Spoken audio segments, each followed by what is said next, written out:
The last few years have been some of the most volatile in history for U.S. agriculture. We'll take a look at the past year and forecast for the next. If you farm or if you eat, join us as we take a look back and a look ahead next on Show Me Ag.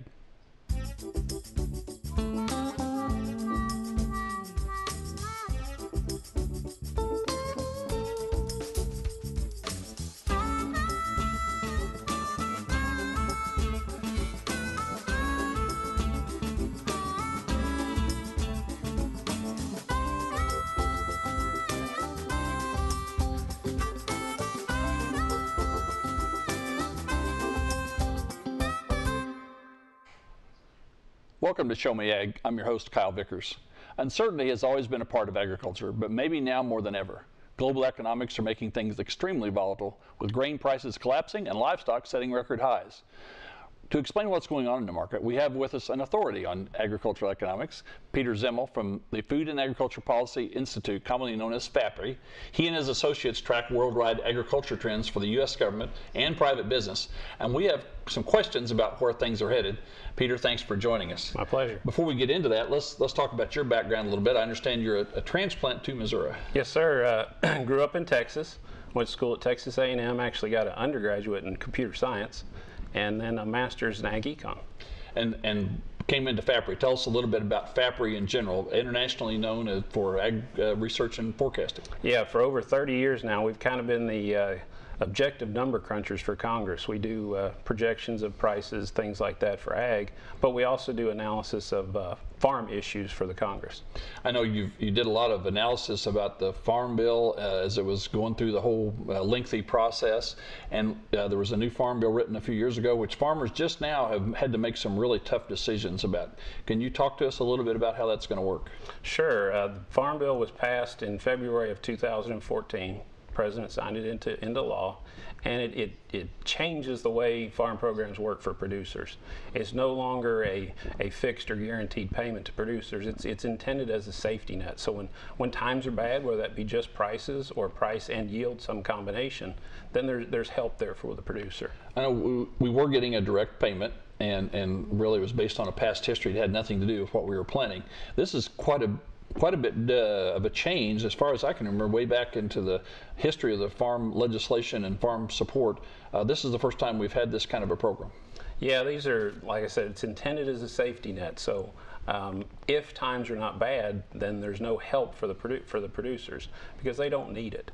They need the support when times are rough. So that's what this Farm Bill is intended for. More of a strict safety net rather than a direct payment. Yes, sir. And what are the expectations? I know part of the reason for it, making this change, was to save money, part of the Congress effort to reduce spending. Quite a bit less money going directly to farmers, and projected at least, under this program. Yes, the intention was we needed to reduce the spending towards these programs that were there no matter what happened to producers. So with this Farm Bill, it could be less money, but there's also a scenario that we could show that they could actually spend more than they've been spending. Again, in a major nationwide disaster event, we would could have potentially more spending but more help for farmers. Sure. If prices were to really go very low, depending upon what that issue is that causes that there could be some really high spending to the producer, but they'll need it then. We just recently made our decision, waited to the last minute, of course, and then it got extended, so we waited to the last minute again. Had to make a decision which really is we're hooked to for 5 years. That's kind of a difficult proposition, it seemed to me. Yeah, it was very hard for the producers to really get their mind around, why do we have to make this decision for the life of the Farm Bill? Why can't we just make a decision each year? But as it was passed, you make the decision, it's for the life of the Farm Bill. We talk about a 5-year Farm Bill, but the last 2 Farm Bills have been extended. So we could be looking at decisions that were made that could last more than 5 years. I know it just closed out last week, so you may not have this information. Do you know what most farmers chose, what kind of coverage they chose? We haven't seen any final indications as to what was chosen. Actually, it was just Tuesday was the final date. But right now, there's still people that have meetings set up with FSA, but they haven't made their decision yet. People that have it scheduled but haven't had to make the election yet. Right. As I understand it, it's also to work in conjunction with crop insurance, which has become really a requirement just about for anybody that's farming very much land. Tell us how this works with crop insurance. It's intended to be there as a sister product to crop insurance. Crop insurance is still very important, continues to be important, and will probably get to be more important as we go forward, because as ag becomes very volatile, it's always been volatile. But the crop insurance is there to help them. The nice thing about this program is it's similar to crop insurance, but they don't have to pay a premium for it. So it's a supplement in addition. I know part of your primary responsibility is working with what they call model farms, I believe, throughout the Midwest. Right. So how does this, in trying to make projections, this is the hard part for me as a farmer, was how do we project 5 years out in advance when there's so much uncertainty? But I know you guys have worked the computer modeling and so on. How does this work for the representative farms that you guys have? What we do, the representative farms, we've got producer panels all over the country. We use that information when we do our analysis for Congress. So as they were debating the Farm Bill, anytime they would propose a change, we would then show them, is it a positive or a negative impact to the farms? That's really what they want to know. Are they going to help their constituents, or are they going to hurt them? So we're looking at prices that are again, I mentioned earlier, very volatile. 2 years ago, we were looking at $6 or $7 corn. This past fall, with a big harvest, we were looking at sub $3 corn, $2 to $2.50 in lots of areas. Boy, it's been difficult to predict. Where did we go last year? First of all, let's talk about last year. Big crop. Big crop last year, record crop, especially here in the state, corn and soybeans. You know, we've got a lot of counties here in the state. I know you talked about having some pretty good corn production. We're way above what our average or normal yield would be. So we've got record production, corn and soybeans, a lot of corn and soybeans still out there. Well, that's what I was going to ask. The important thing is how much are we using? So let's talk about how we're using it. Let's talk about ethanol first. Ethanol seen as a boon for a while, but now maybe not so much with oil prices falling. Let's talk about the different uses let's take corn first. Right. For corn, you know, we do have ethanol out there. Ethanol is pretty much stabilized. You know, we're not really increasing production a great deal like we were in the past, but it is still, you know, using up quite a bit of that corn supply. But it's not really growing at this point. What about exports? I know the value of the dollar has really impacted our ability to ship grain overseas. It has. Our commodities are now more expensive as we ship them across the seas, but the demand for it is still there. So our exports are remaining very strong. So all this is combined, I guess, to kind of depress the price of corn. Are we going to see $5 or $6 corn again? We will someday. Get your crystal ball out and tell us when. You know, that's what we try to do. We don't really like to talk about just a price for a commodity. We talk about ranges, because we know, you know, if we have a normal year, who knows what that is anymore in ag, but if we have a normal year, you know, we can tell you, you know, with some certainty, here's what we think prices are going to be. Where do you think we are for the upcoming year? Farmers, a few of us have got corn planted, but we're looking at planting season starting, and a lot of uncertainty out there about price, and corn's very expensive to put in. Where are you thinking that prices are going to settle in? Right now we're looking at, again, if it's just a normal year, you know, a normal yield, which national trend yield is about 165 bushels. We're looking at about 389 for the 2015 crop. And that's a little higher, I think, than what maybe the USDA is actually projecting. Theirs is a little bit lower. Yeah, they're down in that 350 range. They don't have corn above 350 out through 2018. That seems like a long time off, and if I'm calculating correctly, 350 corn makes it pretty hard to make things work. And your representative farms, is there profit in 350 corn? At 350 corn, it's pretty hard to make a profit. Even at that, you know, longer term through 2018, our projections for corn about $4. You know, give or take a little bit either side. And even at that, some of our rep farms, like we've got two in Iowa, they really struggle. They can't cash flow at $4 corn because their land rent's so high. Well, I know we want to come back and talk about some of the other commodities, but corn seems to be a real good base to start from throughout the Midwest anyway, and through this part of Missouri. If we're looking at prices at that level and over an extended period of time, are we headed for some sort of crisis down the road like we saw maybe in the 1980s? You know, the nice thing about this farm bill, it's intended to help them if we have that. Our director, Abner Womack, founder, he basically, his assumption is, and his thought is, if we had had this type of farm bill back in the 80s, we wouldn't have lost as many farms, because you've got a safety net under you. That's what we're trying to do. We're trying to provide a safety net to the producers. So underpinning the huge investment that we all make when we're getting out there and putting a crop. Right. Let's talk about a couple of other commodities. Let's talk about soybeans. Soybeans are in lots of different grocery store foods, but our big market is exports. Am I right about that? Yeah, we continue to be a player there on the world market. We've also got South America. They're a player as well. They continue to increase their production, probably slowing down a little bit. But we still have a really good share of the production. So again, we were, I think last year I had some beans contracted at $12.50, but we ended up getting $9 for the low ends. That's a pretty good size range there. It is. Like you were saying on corn, a couple of years ago we were talking $6, $7. We had some $16, $17, $18 beans a few years ago. Longer term, we're looking at beans probably the next 4 years in about the $9.25 to $10 range. Big difference. In the past, our farm programs really dealt with, in our area, corn and wheat. This is really the first time that we've had a big direct program for soybeans, if I'm not mistaken. Yeah, soybeans were brought in the 2002 Farm Bill. That's when they first got their place at the table as a program commodity.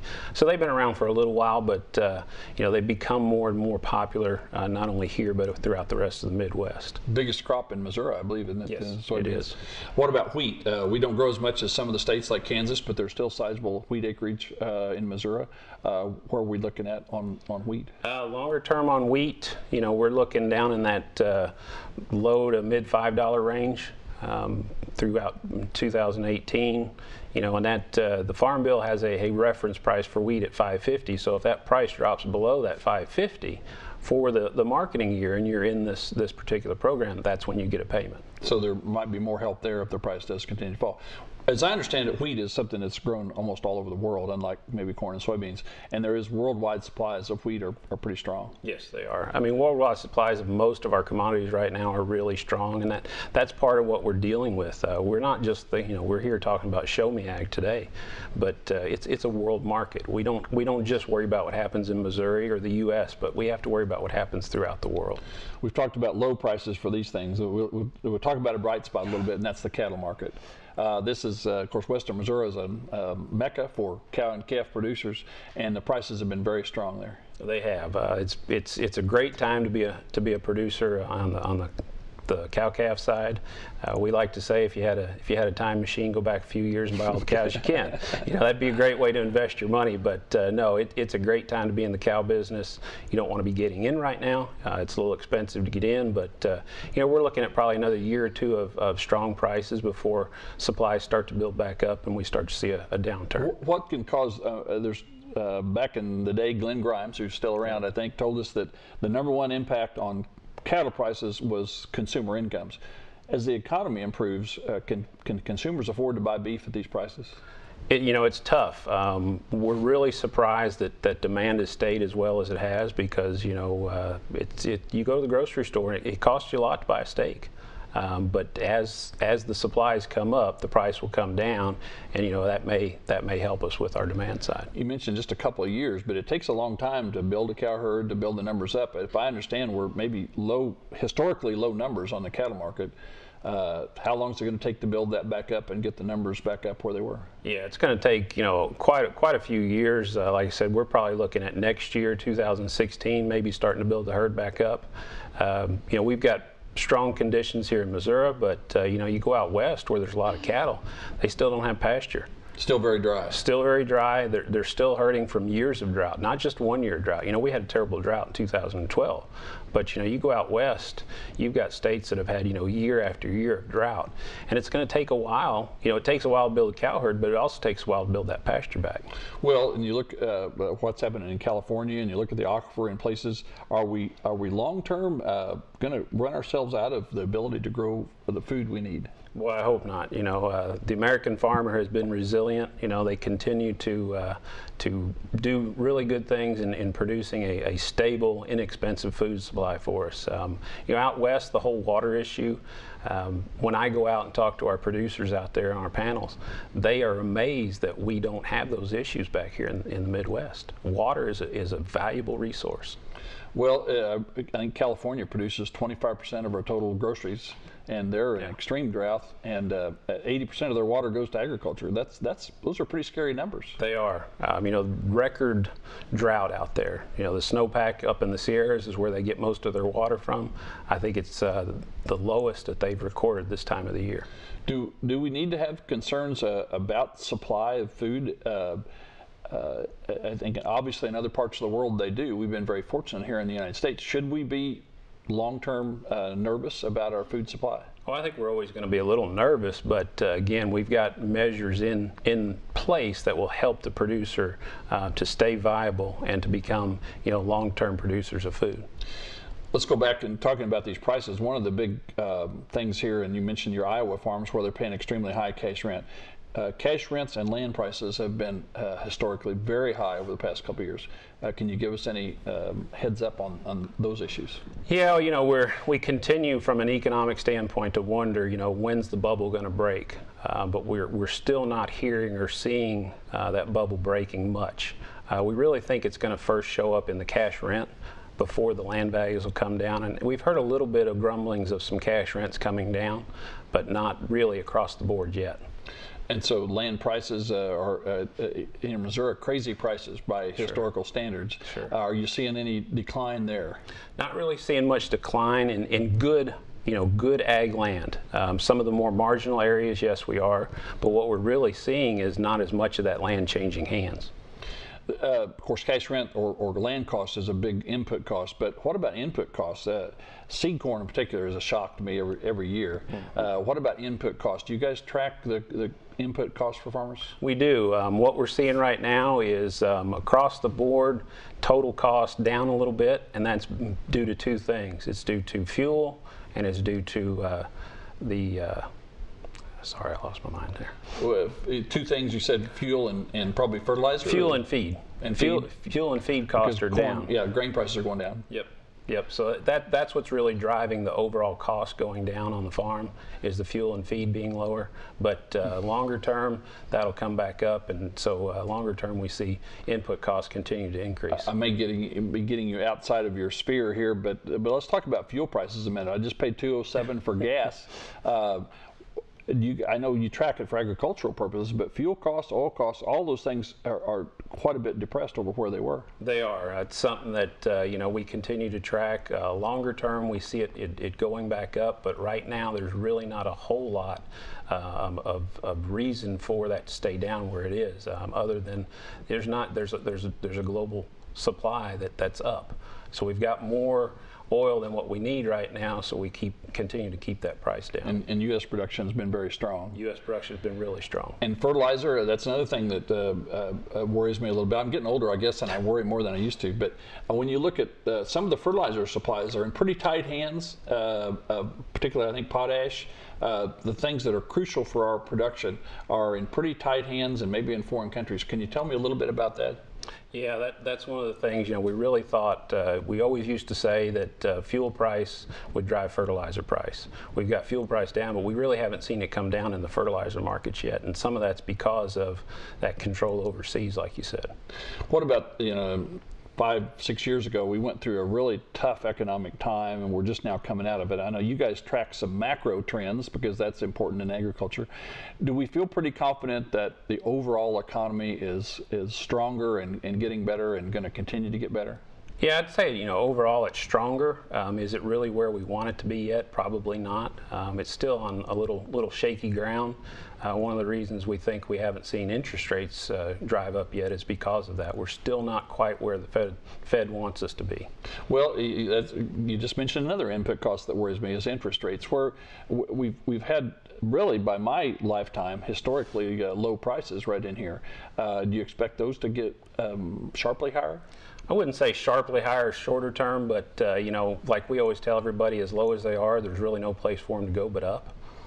So eventually, as Hard to the get much cheaper than zero. Exactly. When it costs nothing for a bank to borrow money from the government, it's got to go up eventually. We just don't know exactly when yet. I know you do a lot of work on Missouri farms specifically. So let's talk about Missouri as a whole. Where is our agricultural economy? How is it doing? Our ag economy is strong. I mean, if you look at since the recession, ag has really been the shining star of the economy, not just here in Missouri, but nationwide. We had really strong commodity prices for crops. Livestock were down, but the ag industry has been really strong, and it continues to be. Missouri is still a strong livestock state. Probably not as many dairy cows as we used to have, but still raises a lot of cattle and hogs. Are those industries pretty strong? And we didn't talk about the hog industry. It's in such close hands. I guess I sort of forgot about that. Right. But what about those fellows that are still in the hog business? Yeah, they've last year was prices were good. We had some disease issues, so the supply is down. Right now we're building supply again on the hog side. So right now we're looking at prices coming back down. And with cheap feed eventually means cheaper hogs. Right. You're going to grow them bigger and fatter and sell more pounds. Sure. And they can weather some of those lower prices if they've got lower feed cost. And what about the dairy business? Missouri used to be a big dairy state. Again, looking towards the future, it seems like to me as the more irrigated areas, water deficit areas out west get out of the dairy business, maybe dairying can come back to Missouri, and the Farm Bill addresses some of the dairy issues as well. Right. The Farm Bill, has a margin protection program for dairy cows. Basically, when the difference between the milk price and the feed cost drops below $4, they're going to get a payment to help them out, because that's the number one driving issue for dairy farms, the cost of feed.